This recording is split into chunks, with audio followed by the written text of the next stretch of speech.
guys, Michael J. Crawford, the Anti-Checker here, and I'm going to attempt to make an edited video. I haven't done it in some time because with my health the way it's been very difficult for me to try to edit much of anything, but I'm going to give it a go because this is something that's really been weighing on me, and I know it's not particularly important, but that's kind of the point, is that, you know what, we've kind of forgotten how to have fun around the nerdosphere, and dang it, I want to have a little bit of fun. Man, it's been too dang long since we've had some fun.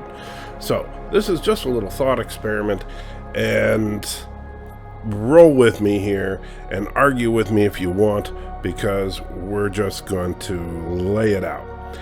So let's talk about the Jedi for just a minute. What, you might be saying, but Anti-Checker, you're kind of a Star Trek guy, aren't you? Well, yeah, more so than Star Wars, but I do love me some Star Wars. And I was thinking about the Jedi, and specifically I was thinking about my favorite Jedi, which is Luke. And I was thinking about Luke's training, which he of course got from Yoda. And I was thinking about many an argument that I've had with many a Star Wars fan over the fact that Yoda got all of his training in the film The Empire Strikes Back. And while people have argued that Luke got secret training in between Empire Strikes Back and Return of the Jedi, there's really no evidence of this. That really Luke got all of his training from Yoda in Empire. When he finally returns to see Yoda in Jedi, I've come back to complete the training. No more training do you require. Already know you that which you need. Yoda says that he doesn't need any more training, that all he needs to do is confront Vader, and then he will be a Jedi. You must confront Vader. Then, only then, a Jedi will you be. That in effect, confronting Vader was Luke's version of what they refer to in the prequels as the trials. And I find that interesting because, at least from, granted, I know that the writing is writing and that the original trilogy was written before the prequels, let alone the sequels, and so, not everything was taken into account. But a lot of people would argue, but Luke only had a couple of weeks at best training in Empire, so how could it be that Luke is a full-blown Jedi and beat Darth Vader? And of course, a lot of people use this type of argumentation to suggest, hey, all you fans that think that Rey had no training, look at Luke. Luke had like a couple of weeks or an extended weekend vacation with Yoda, and all of a sudden he beat Vader. What's your problem? So, this thought experiment, I am going to argue that Luke actually had significantly more time with Yoda than many people give him credit for. So first, let's look at the classic paradigm of Jedi training. From what we've seen in the Star Wars films, we need to establish what is the baseline, what is the norm for Jedi training. And I think that the best case scenario, as far as we have only really seen one normal graduating Jedi, and that would be probably Obi-Wan Kenobi. Even Obi-Wan was probably promoted to Jedi a little bit early because he was promoted at the death of his master. Confer on you the level of Jedi Knight. The Council does. But Obi-Wan was promoted to the rank of Jedi at the age of 28. Now, how did I come up with that age? Well, honestly, simply based on the age of Ewan McGregor at the time that Episode 1 was filmed. They don't actually state Obi-Wan's age in the film. But assuming that Ewan McGregor's age is Obi-Wan's age, we'll just run with that. So if Obi-Wan Kenobi was promoted to the rank of Jedi at 28, we also know that Anakin was considered too old to begin training at age 9 in the same film, which means that it's a safe bet that Obi-Wan was significantly younger than age 9 when he started. Now, we're not, at least to the best of my knowledge, and forgive my ignorance, as I said at the beginning of this very video, I'm more of a Star Trek fan than Star Wars, so please correct me in the comments if somebody knows some canonical resource that does in fact state this. I don't know of any canon resource that actually does say what is the appropriate age to begin training. But based on what we see with the young Padawans training with Yoda, it seems that the age of 5 seems to be about the correct age to start training as a Jedi. So we're going to run with that. So if Obi-Wan began training at age 5 and was promoted to Jedi at age 28, and we'll take that as our baseline normal Jedi. Then now let's take a look at Anakin as kind of an extreme rush case. Anakin was 9 in episode 1, and when he was promoted to Jedi, well, this is another problem. We don't know exactly when he was promoted to Jedi. Now, we do see, and I've heard differing opinions from Star Wars fandom as to whether or not the cell-drawn animation of the Star Wars Clone Wars show is canon or not, but in it we do see the promotion ceremony of Anakin Skywalker. Anakin Skywalker, by the right of the Council, by the will of the Force, doubly I do, Jedi. So we do know he was promoted to Jedi during the Clone Wars. We know that he was 19 in episode 2, and that he was around 22, 23 in episode 3, depending on whether or not episode 3 took place before or after his birthday. So somewhere in that age range, 19 to 23, Anakin was promoted to Jedi. And so for the purposes of this video, to try and put the highest possible contrast, we'll want to make his age as young as possible, say 19. That means that if we try to make the shortest amount of time possible for training of a Jedi, Anakin was inducted as a Padawan at age 9 and promoted to the rank of Jedi at the age of 19 for a total time of training of 10 years. And so 10 years seems to be the absolute minimum amount of time that any Jedi on record had been trained, and 20 plus years seems to be the more normal amount of training for a Jedi based on the training of Obi-Wan. So what about Luke?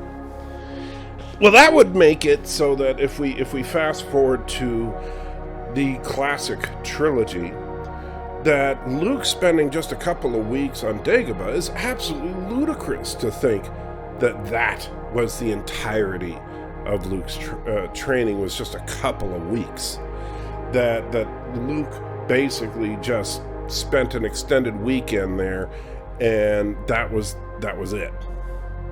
And so I absolutely refuse to accept that. I don't think for a minute that Luke could possibly have become a Jedi after a week or two with Yoda and then hanging out with his friends and making a lightsaber. That doesn't make any kind of sense. So what happened? Well, the answer is actually thanks to a little thing called time dilation. Now, time dilation is an interesting thing, and look, I am not an astrophysicist, so I don't quite understand all the nuances of time dilation. I've talked to friends that do understand it much better than I. And the formula on the screen is the formula for time dilation, and those of you that are astrophysicists can sit there and discuss the intricacies of the formula and how wonderfully it works. But basically the simple matter of time dilation is that if you are moving at speeds approaching the speed of light, the closer to the speed of light you get, then the more compressed time becomes. And the interesting thing about it is that for the person traveling close to the speed of light, what may appear to be a very brief amount of time, say a matter of weeks, for the outside world can stretch out to an extended period of time. So, what does that mean? Well, that's where it becomes also very interesting, because when we look at the sequence of events in what many consider to be the best of the Star Wars franchise, now I have to admit, full disclosure, in my humble opinion, it's the second best in the Star Wars franchise, but that's okay. It's a discussion for another date. But what many people consider the best of the franchise, The Empire Strikes Back. The Empire Strikes Back is basically follows two main plots. One of those plots involves Han and Leia, as well as C-3PO, Chewbacca, etc., attempting to evade capture from the Empire. And the other primary plot involves Luke embarking on his training to become a Jedi. Now, this, of course, the plots diverge at the planet of Hoth, where after the initial battle, Luke takes off in his X-Wing, engages his hyperdrive, which is the faster-than-light travel, which almost instantaneously can take you pretty much anywhere in the galaxy, where Luke ends up on Dagobah and begins his training with Yoda. And that's where Luke spends the bulk of the rest of the movie until the plots reconverge on Bespin. So this is what's interesting. So if we follow Luke's path, he goes from Hoth instantaneously to Dagobah. For all intents and purposes, hyperdrive, we're just going to say instantaneous. Instantaneously to Dagobah. He spends the bulk of the time on Dagobah, and then instantaneous travel to Bespin, where he confronts Vader and then is reunited with Leia. So, what about Han and Leia? Well, Han and Leia go on a cross-galactic chase with the Empire, and they go from Hoth to the NOAD system, and then from there to the Bespin system. I don't know if Bespin's the name of the system, but Bespin's the name of the planet. And Han even mentions that Bespin is pretty far for the capabilities of the Falcon. And keeping in mind that the entire time the Falcon's hyperdrive system is offline, the C-3PO comments that the hyperdrive motivator is damaged, and therefore it is impossible for the Falcon to break light speed. I think we're in trouble. If I may say so, sir, I noticed earlier the hyperdrive motivator has been damaged. It's impossible to go to light speed. We're in trouble. Since the Falcon is incapable of hyperdrive, they have to travel via the sublight engines. And if the Falcon's sublight engines are capable of near light speed travel, then they're able to approach these incredible speeds to get to these other systems. Now, I've talked to my good friend Dr. Alex, who is an astrophysicist, and it would seem, unless all of these systems are in fact in very close proximity to a supermassive black hole, which from what we've seen in the actual, just looking at the systems in a galaxy far, far away, it doesn't seem to be the case. So from what we've seen in the movies, there's no evidence of it. So from what we've seen, it would seem to be normal space. And based on that, it would be unlikely that these systems would be significantly closer than 4 light years apart, and that's simply based on what is the galactic norm.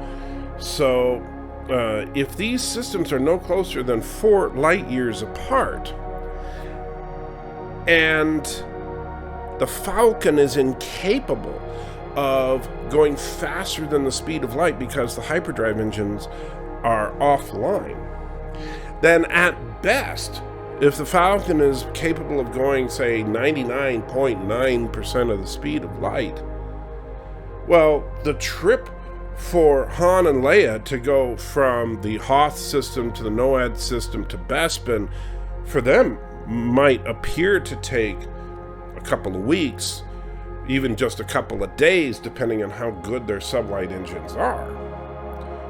But for Luke, minimum 8 to 10 years. Because time dilation would force them, remember, they can't, from Luke's perspective, because of time dilation, 4 light years means that even if they were going at the speed of light, from Luke's perspective, it would take them 4 years to go 4 light years. Which means that if Hoth to NOAD was 4 light years, and from NOAD to Bespin was 4 light years, that's 8 years right there. And with Han's comment that Bespin was pretty far, I'd say that it's a pretty safe bet that it was probably more than 4 light years. And if we just say, we'll conservatively say 6 light years, now we got 10 years. Now Luke's got a decent amount of time to train with Yoda. And before you say, but wait a minute, Luke kind of was, rushing into his fight with Vader. He didn't seem like, wow, 10 years training, and he was that unprepared for his fight with Vader? And I would argue, did anybody see episode 2 where... We'll take him together. You're going slowly on the left. Taking him now! No, Anakin, no! No! I buy that. I don't have a problem with that. Vader was not some greenhorn that Luke was going to just crush just because he had 10 years of training. So, I absolutely have no problem with that. And I do think that that's a way for Luke to have the 10 years of training bare minimum requirement. And I also think that's an interesting way to show that maybe Luke and Anakin had just a little bit more in common than we even thought. That's just a little thought experiment. Discuss your thoughts in the chat, and we'll see if I can manage to edit this together into a semi-coherent video. Oh, I do want to address one quick thing. I do know that the official word that I've heard is that Lucasfilm has said that Luke spent some 18 months on Dagobah, and really it's just a matter of bad editing, that it just doesn't feel like 18 months, and they could have tightened up the editing and made it feel like the trip was longer for Leia. And okay, that's a fair point, but I would still challenge the fact that 18 months is not enough time for anyone to become a Jedi Master, considering that it did take Anakin 10 years, and even then he was headstrong and not quite up to the task. So 18 months? No. And before anybody tries to argue, well, it was the will of the Force, and that's why Luke became a Jedi Master so quickly. Okay, again, fair argument if you want to say that. However, if you do want to say that, and you want to stand by that, and I'm perfectly willing to accept that as an argument, then please do not ever again make any argument that the sequel films are weak because of any such contrivances, because many people say that Rey is too powerful too quickly, and many of the counter-arguments is, well, it's the will of the Force. And in fact, in the films themselves, they kind of argue that it's the will of the Force. And so, if you're going to argue that Luke gets his powers because it's the will of the Force, and you don't like the way the sequel films are, well, then you just need to kind of sit down and shut up. Sorry. But that's just the will of the Force.